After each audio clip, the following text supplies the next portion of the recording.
বলেন ইয়া আইয়ুহাল্লাযীনা আমানুত্তাকুল্লাহ ওয়া কুলু কওলান সাদীদা।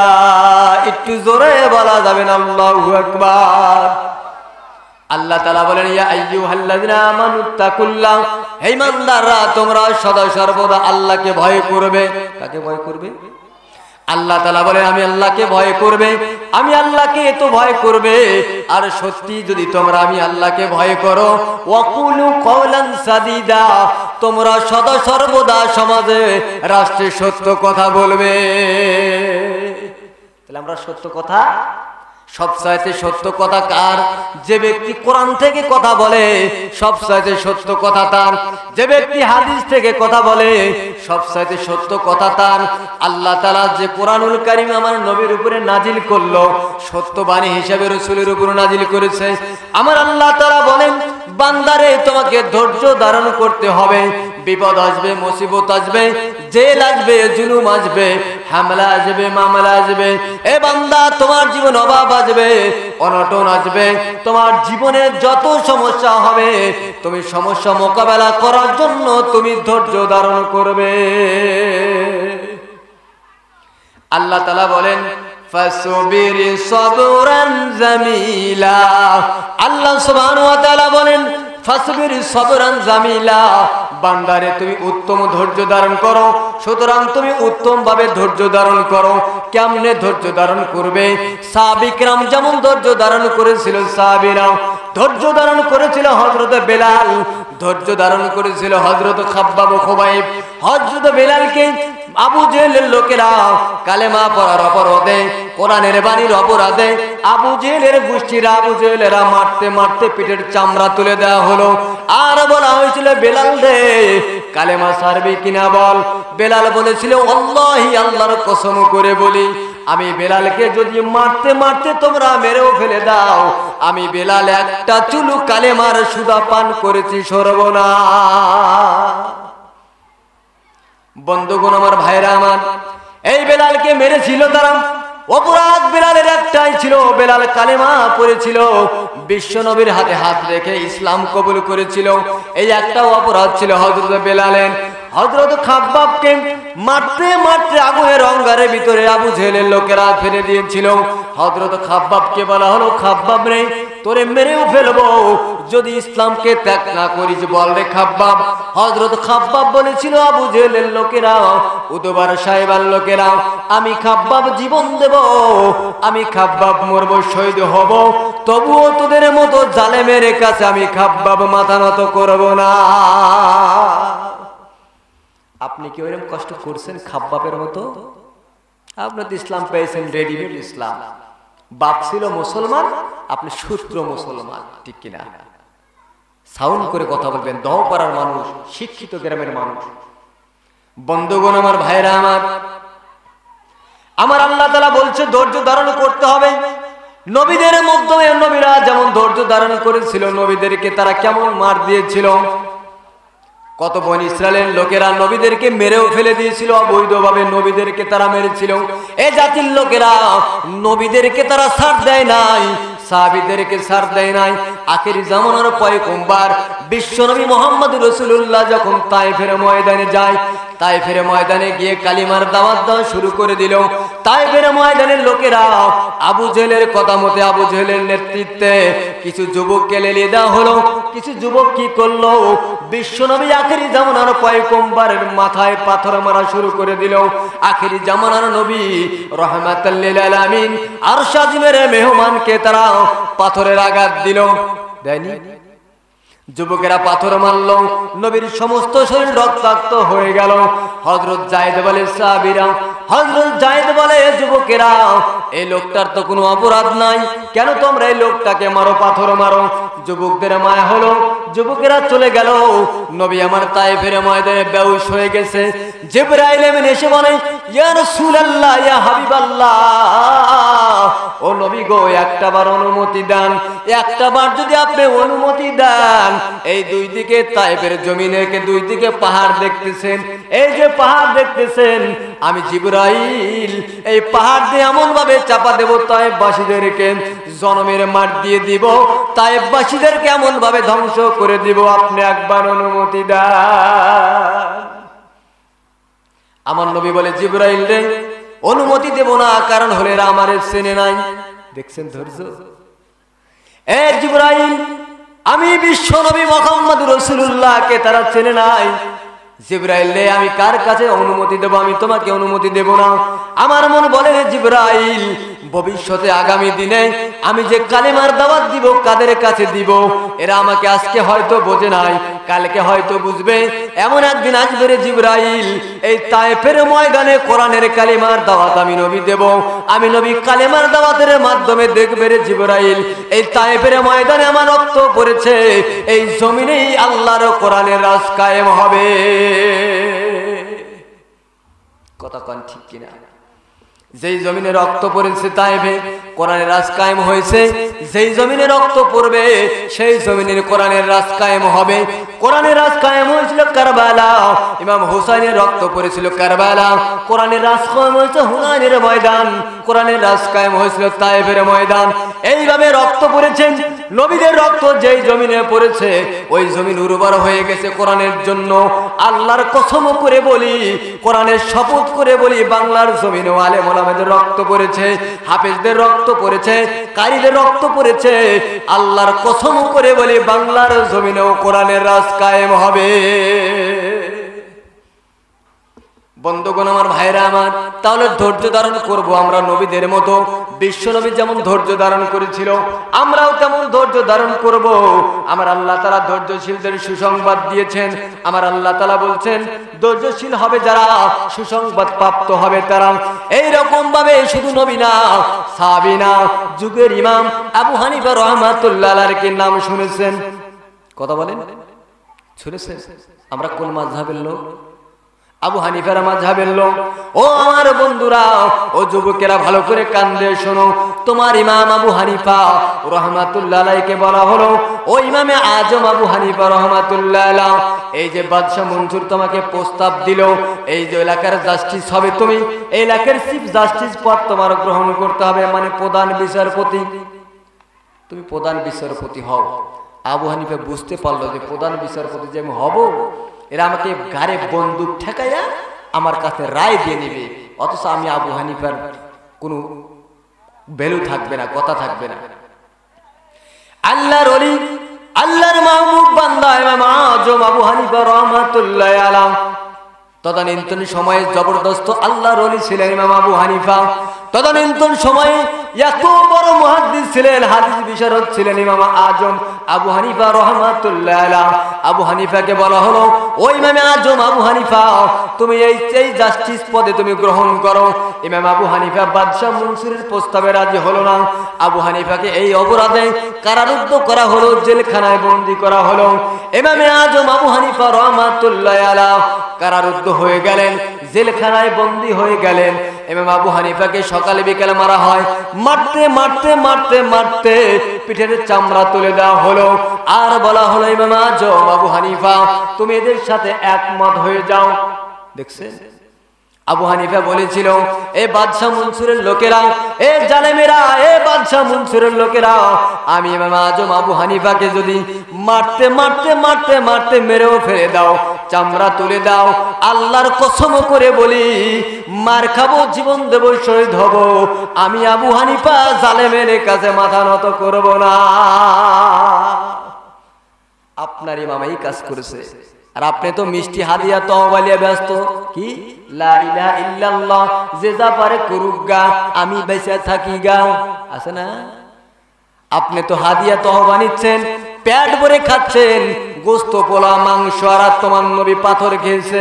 তোমার ইমাম আজম আবু হানিফা রাহমাতুল্লাহ আলাইহি জেলখানায় বন্দী হয়ে গেল, মার খেলো, তবুও জালেমের কাছে আপোষ করে নাই। ইমাম আজম আবু হানিফাকে প্রস্তাব দেওয়া হয় বারবার, ইমাম আবু হানিফা, তুমি এদের কথা মতো একত্রতা ঘোষণা করো। ইমাম আজম আবু হানিফা রাহমাতুল্লাহ আলাইহি এক হয় না। শেষমেশ কি করা হলো, আল্লাহর ওলি মাহবুব বান্দা ইমাম আজম আবু হানিফাকে পানি পান করানোর সাথে বিষ পান করে জেলখানার ভিতরে বন্দী করে মেরে ফেলা হলো। অপরাধ কি ছিল আবু হানিফা? একটাই, জালেমের কথা শোনে না। তাই ধৈর্য কারে বলে দেখেন, ইমাম আবু হানিফাকে মারা হলো, ধৈর্য ধারণ করলো। ধৈর্যশীল করবে যারা, আমার আল্লাহ তাআলা তাদের সাথে আছে। ধৈর্য ধরবো কেমনে? আমার আল্লাহ তাআলা বলেন, বান্দা রে ধৈর্য ধারণ করবে কেমনে? দুইটা পদ্ধতি ধৈর্য ধারণ করবে। এক না হলো সালাতের মাধ্যমে, আর একটা হলো ধৈর্যের মাধ্যমে তোমরা প্রতিযোগিতা করবে। আল্লাহ তাআলা বলেন, ইয়া আইয়ুহাল্লাযীনা আমানু সুবির ওয়াসাবিরু ওয়ারাবিতু ওয়াত্তাকুল্লাহা লাআল্লাকুম তুফলিহুন। আল্লাহু আকবার। আল্লাহ তাআলা বলেন, ইয়া আইয়ুহাল্লাযীনা আমানু, হে ইমানদার, সাবির, তোমরা ধৈর্য ধারণ করো। হে মুমিনেরা, তোমরা ধৈর্য ধারণ করবে। অসাবির ওয়ারাবিতু, আর ধৈর্য ধারণের প্রতিযোগিতা করবে। শুধু ধৈর্য ধারণ করলে হবে না, তোমাদের ভিতরে যারা ধৈর্যশীল, তোমাদের ভিতরে যারা ধৈর্য ধারণ করে, তুমি তাদের মধ্যে প্রতিযোগিতা করবে যে কেমনে বেশি ধৈর্য ধারণ করা যায়। ধৈর্যশীল প্রতিযোগিতা করবে। আর কি করবে? আল্লাহর রাস্তায়, আল্লাহর কোরআনের দ্বীনি বিজয়ের জন্য, আল্লাহর ইসলামকে জমিনে প্রতিষ্ঠিত করার জন্য, জালেমের সাথে তুমি লড়াইয়ের জন্য সর্বদা প্রস্তুত থাকবে। শুধু তাই থাকবে না, ওয়াত্তাকুল্লাহ, এবং আমি আল্লাহকে ভয় করবে। আর যদি আমি আল্লাহকে ভয় করো, তাহলে বান্দা কি হবে? লাআল্লাকুম তুফলিহুন। বান্দারে, এই কাজগুলো যদি তুমি করো, এই ভালো ভালো কাজ যদি করো রে বান্দা, আমি আল্লাহ তাআলা বলে দিয়ে গেলাম, তুমি দুনিয়া আখিরাতে সফল। বাজ্জা সুবহানাল্লাহ কবে। বন্ধুগণ আমার, ভাইরা আমার, আল্লাহ সুবহানাহু ওয়া তাআলা ধৈর্যশীলদেরকে ভালোবাসে। আমার আল্লাহ তাআলা বলেন, বান্দারে তোমরা ধৈর্যশীল হবে, আমি আল্লাহ তাআলা তোমাদেরকে ভালোবাসবো। কারণ হলো ওয়াল্লাহু ইউহিব্বুস সাবিরিন। আমার আল্লাহ তাআলা বলে, আমি আল্লাহ তাআলা ধৈর্যশীল হবে যারা, আমি আল্লাহ তাআলা তাদেরকে ভালোবাসি। তাহলে আমার আল্লাহ যদি ভালোবাসে, আর কি কোনো মানুষের ভালোবাসার প্রয়োজন আছে?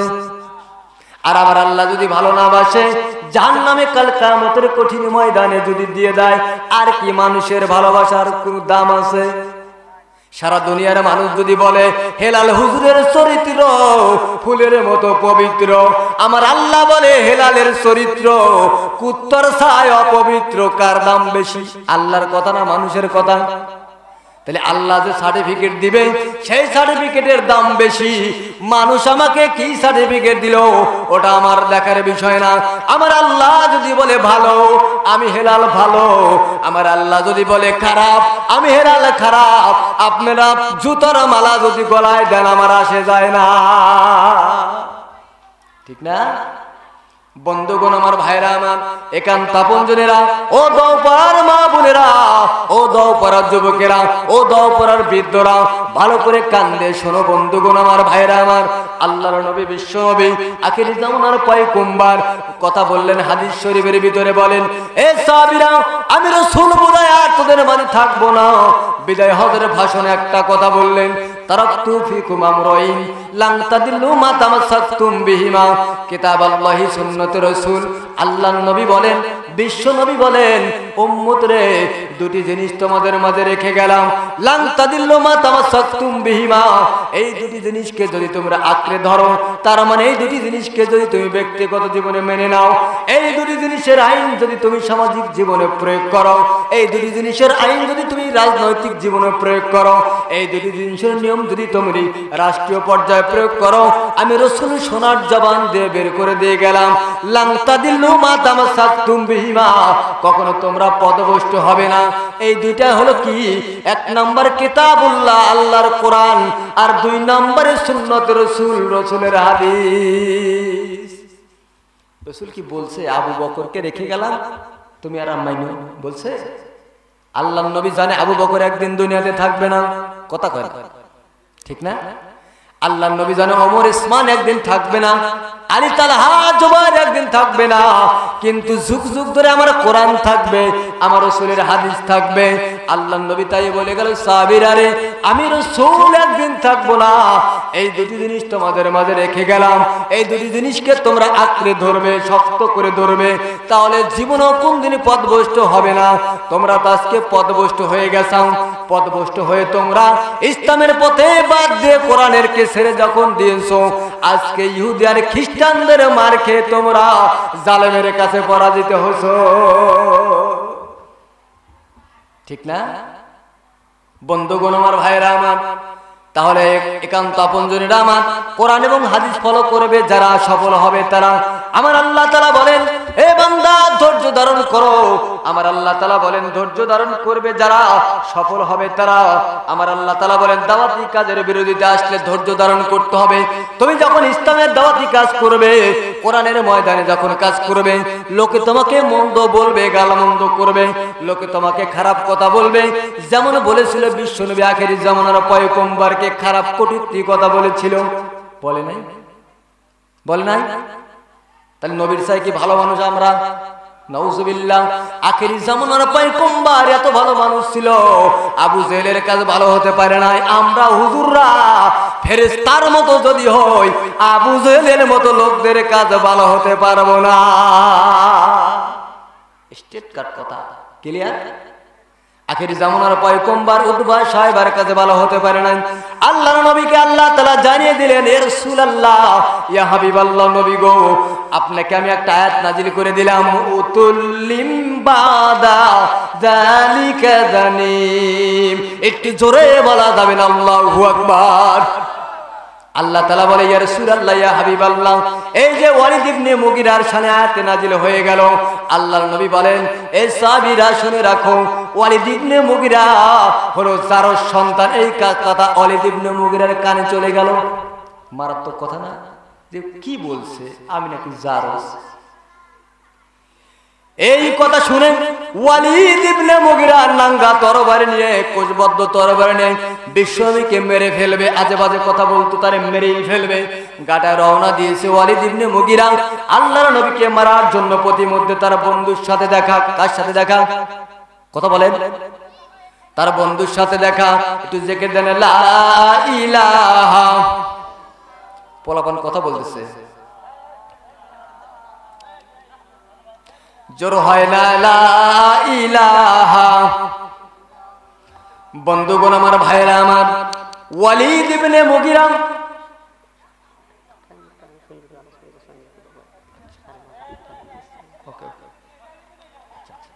একটু জিকির দেন, লা ইলাহা।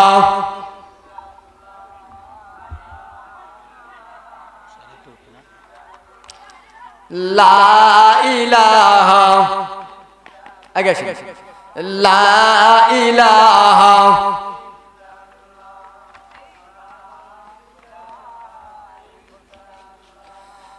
চাঁদ সূর্য আর গ্রহ তারা, তামাম পৃথিবীর ফেরেশতারা, পানির মৎস্য করে জিকির, পানির মৎস্য করে জিকির, বলে যে তারা ইল্লাল্লাহ, লা ইলাহা।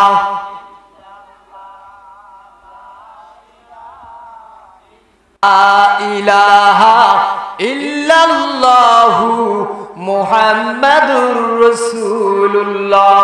বন্ধুগণ আমার, ভাইরা আমার, আল্লাহর নবী যখন বলেছে উতুল্লিম বাদা যালিকা জানিম, ওয়ালিদ ইবনে মুগিরা জারজ, এই কথা ওয়ালিদ ইবনে মুগিরার কানে চলে গেছে। ওয়ালিদ ইবনে মুগিরা কি করলো? নাঙ্গা তরবারি নিয়ে ওয়ালিদ ইবনে মুগিরা রাস্তায় রওনা হলো।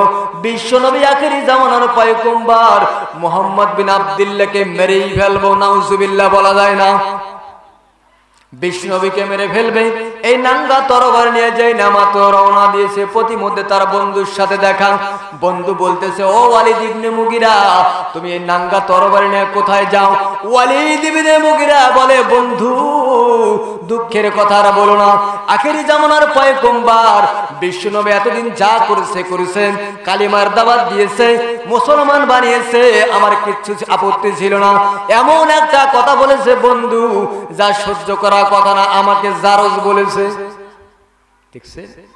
ওয়ালিদ ইবনে মুগিরার বন্ধু বলছে, বন্ধু একটা কথা বলবো, বলো বন্ধু বলো। ওয়ালিদ ইবনে মুগিরার বন্ধু বলতেছে, বন্ধু রে, আখেরি জামানার পয়গম্বর 40 বছর মক্কার জমিনে আল আমিন হিসেবে পরিচিত ছিল, সে কোনোদিন মিথ্যা কথা বলে নাই। কেন? 40 বছর পরে যা বলে তা সত্য হয়। আখেরি জামানার পয়গম্বর বিশ্বনবী মুহাম্মদ রাসূলুল্লাহ যা বলে সত্য। তুমি তাকে না গিয়ে আগে একটা কাজ করো বন্ধু, একটা পরামর্শ দেই। কি পরামর্শ দিবে রে বন্ধু? ওয়ালিদ ইবনে মুগিরাকে পরামর্শ দিল, বন্ধু তোমাকে এই কথা বলেছে, তুমি বিশ্বনবীকে না মেরে আগে একটা ভালো উকিল দেখাও, একটা ভালো মৌরি দেখাও, তোমার জমিনটা দাগ খতিয়ান ঠিক আছে নি? মানে তোমার মায়ের কাছ থেকে শোনো, তোমার জমিন আসল জায়গায় শোনো যে তোমার দাগ খতিয়ান ঠিক আছে, ও পরে মারতে যাও। বন্ধুগণ আমার, ভাইরা আমার, এ যুবকেরা ভালো করে কান দিয়ে শুনো, এ দাও পরান মা বোনেরা শুনে রাখো। ওয়ালিদ ইবনে মুগিরা তখন একটু মনটা নরম হলো। মনটা নরম হওয়ার পরে ওয়ালিদ ইবনে মুগিরা বুঝতে পারলো যে আমার মার কাছ ছাড়া এই তথ্য তো আর কেউ দিতে পারবে না। মাই তো জানে আমি কেমনে কোন জাত, ঠিক না? মা সবসময় সার্টিফিকেট দিতে পারবে যে আমার ছেলে কার সন্তান, আমি কার সাথে কি করেছি। ওয়ালিদ ইবনে মুগিরা পেটে দৌড় মেরেছে, যা এমন একটা জোরে সাউন্ড করে ডাক দিয়েছে, মা। ওয়ালিদ ইবনে মুগিরার মা বলে, এতদিন তুই এত জোরে ডাক দে না, কি ব্যাপার, কি হলো আমার ওয়ালিদের? ওয়ালিদ ইবনে মুগিরার মা পিটে দৌড় মেরে বের হয়ে গেল বাড়ি থেকে। ওয়ালিদ ইবনে মুগিরাকে এসে বলে, বাবা ওয়ালিদ রে, কেন এই জোরে ডাক দিলে বাবা? কি হয়েছে? আমি মার কলিজা কাঁপে গেছে, কেন এত জোরে ডাক দিলি রে বাবা, বল। ওয়ালিদ ইবনে মুগিরার মা যেই না মাত্র হাজির হয়েছে, খপ করে হাত ধরেছে ওয়ালিদ। ওয়ালিদ ইবনে মুগিরা হাত ধরে বলতেছে, মা চলো খানায় কাবার গেলাপ ধরবে। কেন রে বাবা? খানায় কাবার গেলাপ ধরে বলবে, কথা আছে মা। খানায় কাবার কাছে নিয়ে গেল, নিয়ে গিয়ে বলে, মা একটা খানায় কাবার গেলাপ ধরো। খানায় কাবার গেলাপ যখন ধরছে, আর ওয়ালিদ বলতেছে, মা একটা সত্য কথা বলবে, এই খানায় কাবারে গেলাপ সিয়ে। দেখছে, ওরাও খানায় কাবাকে বিশ্বাস করত, ওরাও বিশ্বাস করত। এই খানায় কাবার মালিক, এই মালিকের ঘর ছেড়ে তুমি একটা সত্য কথা বলবে মা। ওয়ালিদ ইবনে মুগিরার মা বলে, বাবা ওয়ালিদের পাগলামি করিস কেন, কি হয়েছে বল। ওয়ালিদ ইবনে মুগিরা বলে, মা আমি এমন একটা কথা শুনেছি, এমন একটা বকা শুনেছি, এমন একটা গালমন্দ শুনেছি মা। আমাকে বিশ্বনবী আখেরি জামানার পয়গম্বর মুহাম্মদ বিন আব্দুল্লাহ আমারে জারজ বলেছে, তুমি বলো আমি কেমন? ওয়ালিদ ইবনে মুগিরার মা বলে, বাবা বুঝতে পেরেছি, এই তথ্য বিশ্বনবী মুহাম্মদ ছাড়া কেউ দিবে না। ওয়ালিদ ইবনে মুগিরার মা বলে, বাবা ওয়ালিদ রে, শেষ বয়সে বৃদ্ধ বয়সে উপনীত হয়েছি, আমার একটা পা কবরে, কয়েকটা দিন পরে দুনিয়া থেকে বিদায় নেব রে বাবা ওয়ালিদ। আর গোপন করে লাভ নাই রে বাবা ওয়ালিদ, আমি সত্য কথা আজকে খানায় কাবার গেলাপ দূরে বলে যাব। ওয়ালিদ ইবনে মুগিরার মায়ের নাম ছিল ঝর্ণা। তাফসিরে জালালাইন লেখে, ওয়ালিদ ইবনে মুগিরার মার নাম ছিল হলো ঝর্ণা। এই ঝর্ণা বলল, বাবা ওয়ালিদ রে, আজকে খানায় কাবার গেলাপ ধরে আমি সত্য কথা বলে দিয়ে যাব, কারণ জীবনে আর কয়দিন বাঁচি আর না বাঁচি, এই খানায় কাবার গেলাপ ধরে বললাম রে বাবা, তোর বাবা রাজ পরিবারের পুত্র ছিল, আমি রাজ পরিবারের কন্যা ছিলাম, আমাদের দুজনের মধ্যে বিবাহ বন্ধন আবদ্ধ হয়ে গেলাম। বাসর রজনীতে রে বাবা তোর বাবা এত অসুস্থ হয়ে গেল, এত সমস্যা হয়ে গেল, এমন একটা জ্বর আসলো, ওই রাত্রিতে তোর বাবা ওই যে জীবনের তরে যৌবন হারা হয়ে গেল। ওই চিন্তা করে ভাবলাম, আহারে আমাদের রাজ পরিবারের কন্যা আর রাজ পরিবারের পুত্র তোমার বাবা, এই লক্ষ লক্ষ কোটি কোটি টাকার সম্পদ কে খাবে রে বাবা ওয়ালিদ। এই কথা চিন্তা করে আমি ভাবলাম যে একটা প্লট, আমাদের একটা ছেলে সন্তানের দরকার অথবা মেয়ে সন্তানের দরকার। এইটা ভেবে তোমার বাবা ব্যবসা বাণিজ্য করতে গিয়েছিল, তোমার বাবার বন্ধু অথবা এই বাড়ির রাখালের সাথে যে কাজ করি আমি রে বাবা ওয়ালিদ, সেই ওয়ালিদের এই যে কাজের বিনিময়ে যে ফসলটা হয়েছে, আল্লাহর কসম করে খানায় কাবার গেলাপ ধরে বলে গেলাম রে বাবা, সেই ফসল হলো তুমি জারজ ওয়ালিদ ইবনে মুগিরা। একটু জোরে বলা যাবে না মারহাবা? তাহলে তারা মাই সাক্ষী দিয়ে গেল এ জারজ। আর কথা আছে, ভাষা আছে। ওয়ালিদ ইবনে মুগিরার মান সম্মান যা ছিল সব শেষ হয়ে গেল, নবীকে মারা তো দূরের থাক, তার মা সাক্ষী দিয়েছে, বাবা ওয়ালিদ রে তুই হলো জারজ, তোর বাবা আমার কাছে ছিল না। আজকেও তারা যারা নবীদেরকেও খারাপ বলে, নবী ও নবীর ওয়ারিসদেরকে খারাপ বলে, আল্লাহর কসম কোরআন শপথ করে দিয়ে গেলাম, এই সূরা কলমের 13 নম্বর আয়াত, উতুল্লিম বাদা যালিকা জানিম, আলেম ওলামাদের বিরুদ্ধে যারা অবস্থান নেবে, কোরআনের বিরুদ্ধে যারা অবস্থান নেবে, আলেম ওলামাদেরকে ফাঁসি যারা দিবে, আলেম ওলামাদেরকে হত্যা যারা করবে, আলেমদের বিরুদ্ধে যারা অবস্থান নেবে, কসম আল্লাহর, তারা হলো ওয়ালিদ ইবনে মুগিরা। কথা ঠিক না বেঠিক? আল উলামায়ে ওয়ারাসাতুল আম্বিয়া, আলেমরা নবীর ওয়ারিস। তাদেরকে যারা কষ্ট দিবে, তাদেরকে যারা কষ্ট দিয়েছিল তদানীন্তন সময়ে বিশ্ব নবীকে কষ্ট দিয়েছিল এই জারকগুলো, আজকেও যারা তাদের কষ্ট দিবে, কসম আল্লাহর, তারাও হলো যুগের জারজ ওয়ালিদ ইবনে মুগিরা। বন্ধুগণ আমার, ভাইরা আমার, তাহলে এত অর্থ, এত জুলুম, এত জেল, এত কিছু করার পরেও নবীরা সাহাবীরা ধৈর্য ধারণ করেছে। আমাদেরকেও কষ্ট দিবে, আমাদের দিন প্রচার করার স্বার্থে আমরা কথা বলি কোরআনের, আমাদেরকে কষ্ট দিবে, আমরাই কষ্ট সহ্য করে আমরা ধৈর্য ধারণ করব। আর যারা ধৈর্য ধারণ করবে, আমার আল্লাহ তাআলা বলেন, ইন্নাল্লাহা মা'আস সাবিরিন, যারা ধৈর্য ধারণ করবে আমি আল্লাহ স্বয়ং তাদের সাথে থাকব। একটু জোরে বলা যাবে না মারহাবা? লা ইলাহা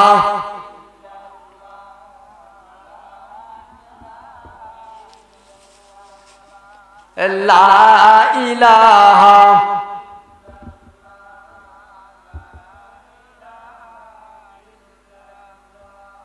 লা ইলাহা ইল্লাল্লাহু মুহাম্মাদুর রাসূলুল্লাহ। সকলে বলি সাল্লাল্লাহু আলাইহি ওয়াসাল্লাম। বন্ধুগণ আমার, ভাইরা আমার, তাহলে আমাদের দাওয়াতি কাজে বিরোধিতা আসবে, কোরআনের মাহফিল করতে বিরোধিতা আসবে, আমরা ধৈর্য ধারণ করে মোকাবেলা করব। বিশ্ব নবী যেমন ধৈর্য ধারণ করেছিল, সাহাবীরা যেমন ধৈর্য ধারণ করেছিল, ইমামগণ যেমন ধৈর্য ধারণ করেছিল, আমরা উঠোনে বসনে শয়নে স্বপনে ধৈর্য ধারণ করব ইনশাআল্লাহ। বন্ধুগণ আমার, ভাইয়েরা আমার, শত্রুর নির্যাতনও ধৈর্য ধারণ করতে হবে। তাহলে ধৈর্য ধারণ করবে যারা, সফল হবে তারা। দুইটা কাল মুমিনের, একটা কাল হলো দুনিয়া আর একটা কাল হলো আখিরাত। এই দুনিয়াতে ধৈর্যের ফসল হবে আখিরাতে।